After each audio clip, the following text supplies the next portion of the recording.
This farmer makes 1 lakh rupees every month just through solar drying. नमस्कार, मी आहे योगिता सहाने, सह्याद्रीची शेतकरी उद्योजिका आणि ही आहे माझी गोष्ट. After completing her BCom degree, Yogita got married into a farming family. इकडे शेती हा मेन व्यवसाय असल्यामुळे कुटुंबातील इतर लोकही शेती बघायचे. But during COVID, their produce rotted. असं असताना मग डोक्यात सारखं होतं की आपण शेतीला काहीतरी जोडधंदा हवा. अपयश म्हणजे शेवट नाही, अपयश म्हणजे शिकण्याची आणि जिंकण्याची सुरुवात. She discovered solar drying at Sahyadri Farms and decided to install her own dryer. असं आम्ही एकदा सह्याद्रीला व्हिजिट दिली.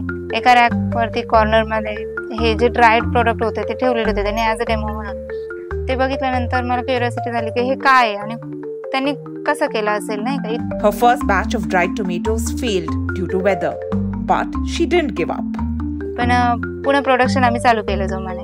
वातावरणही चांगलं झालं होतं त्याच्यामुळे पुढचे सगळे प्रोडक्शन अगदी छान झाले. Today she has processed over 3,000 kilos of products like mint, coriander, ginger and more with over 40% profit margins. अडचणी आल्या त्याच्यावरती सोल्युशन निघाले आणि त्या सोल्युशन मधून सगळे काही प्रोडक्शन आहे ते अगदी A1 क्वालिटीचे झाले. शेती ही केवळ आपली परंपरा नाही तर तो एक शाश्वत व्यवसाय बनू शकतो.